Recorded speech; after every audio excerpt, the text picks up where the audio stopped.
In late 2011, I bought myself an EverDrive for my Nintendo 64, and I thought it was the coolest idea ever. A cartridge you can stick an SD card into and just go ham on whatever game you want, whenever you want. All on demand, all in one spot. I also owned a chip-modded Saturn, and like a peasant, burnt game after game on a blank disc anytime I wanted to try something new. And I thought to myself, man, wouldn't it be cool if they could make an EverDrive for the Saturn? Just pop an SD card on a cartridge and have it all. Someday, the technology will be there. Like that's ever gonna happen.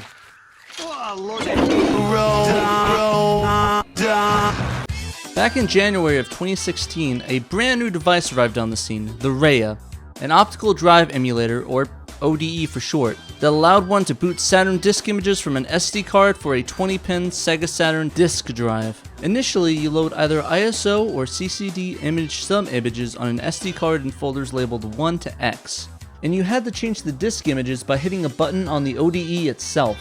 Very crude, but it worked. Later on, a Rhea system menu was developed. While you still need to load images in folders labeled by numbers, and need to run a program to build a new Rhea image with the updated games, it was still a huge step up. As time went on, the developer eventually released the Phoebe, which is the same type of ODE for a 21-pin Saturn system. For a time, the Rhea/Phoebe, Pseudo-Saturn, and the Phantom mod chip were the only real tools we've had to play backup Saturn games. While those options seemed so little, for the Saturn community, it was a ton. Finally, we got more options to play. No reason to buy $1,000 Saturn games or use crude disc swapping methods. That is, until 2016. Welcome to my mad scientist lab, or to my very messy desk.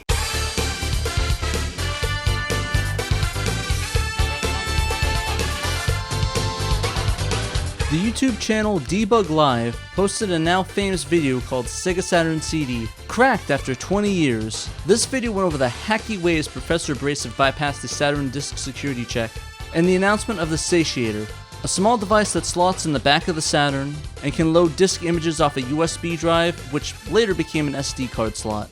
If you want a better technical explanation of how he bypassed the CD drive, check out the full video in the description below. A year later, Professor Abrasive started a Patreon to help offset development costs for the Satiator. After years of waiting, and even a break in between, beta testers finally got their hands on the Satiator, and soon, the floodgates were opened for general release to the masses.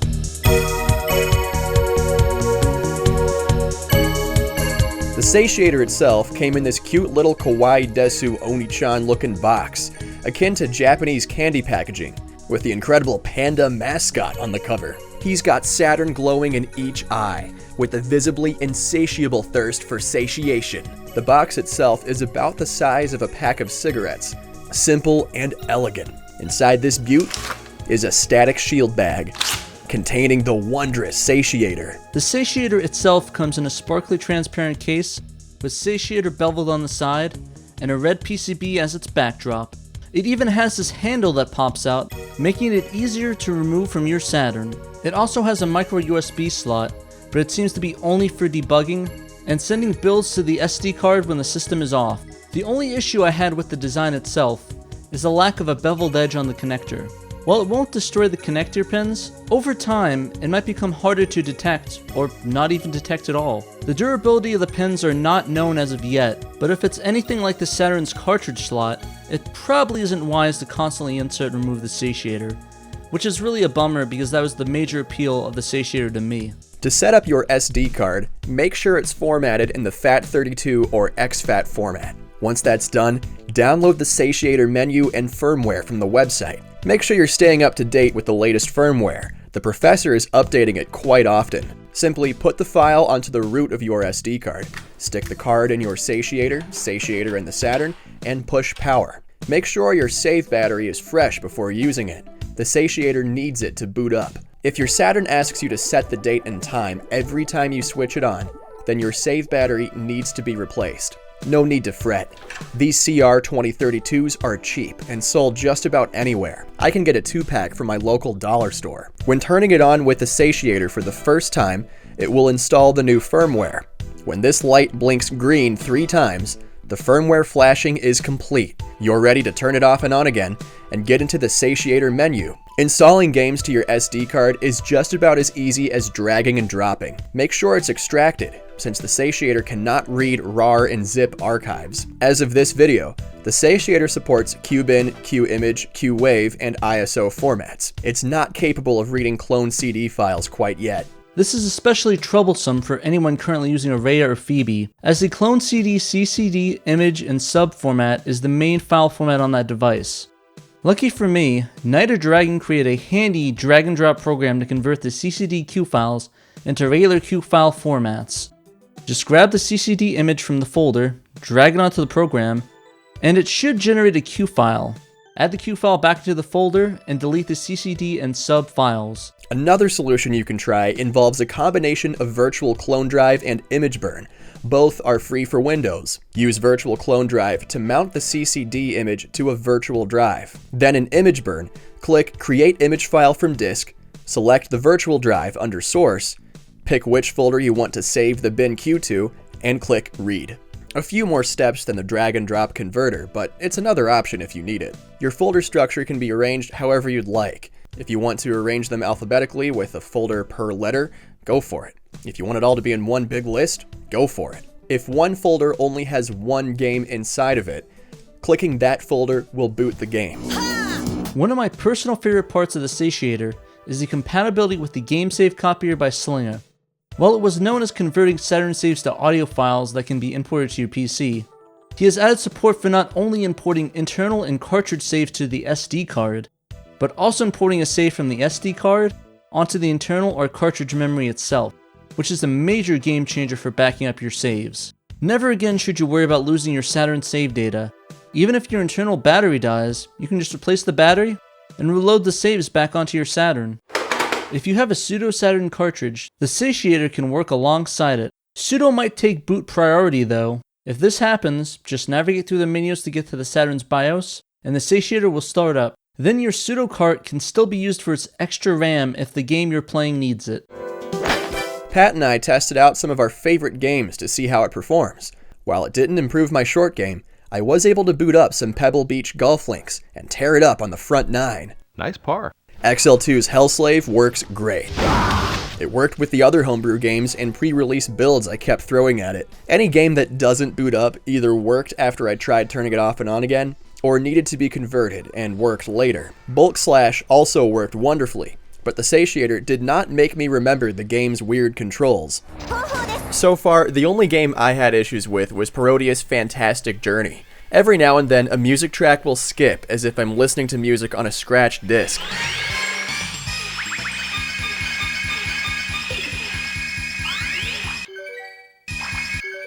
Other users are reporting similar minor issues, sometimes solved by reformatting the SD card, and many of those early problems were fixed quickly in firmware updates. This does have active support.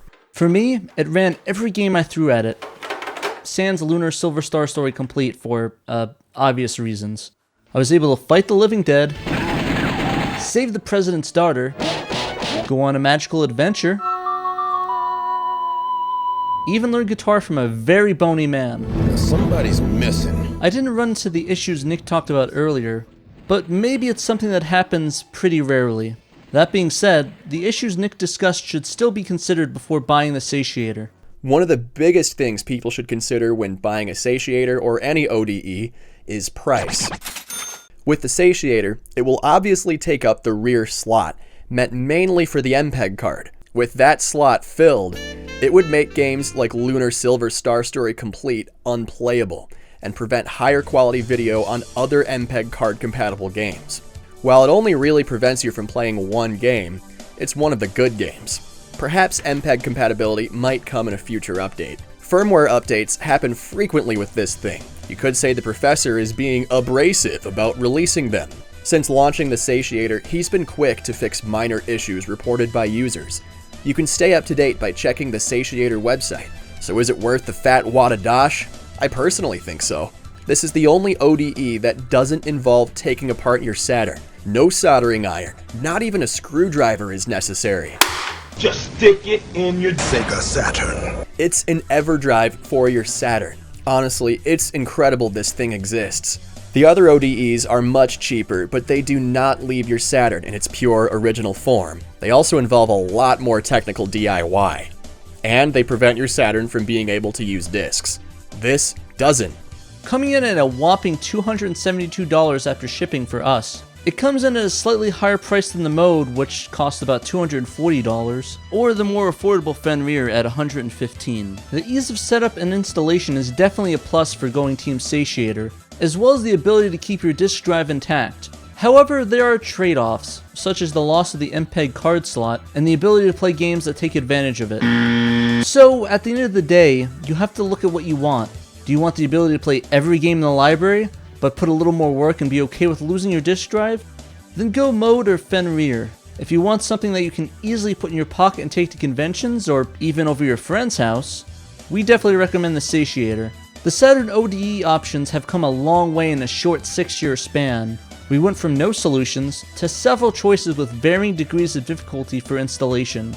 The Saturn scene sure has grown, and we look forward to the next awesome development on the system. Thanks for watching, and have a great day.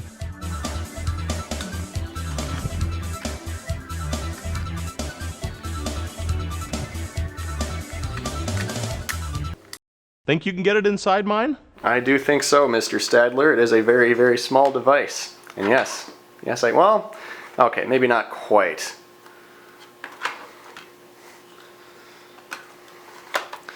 But more importantly, you can get it inside yours.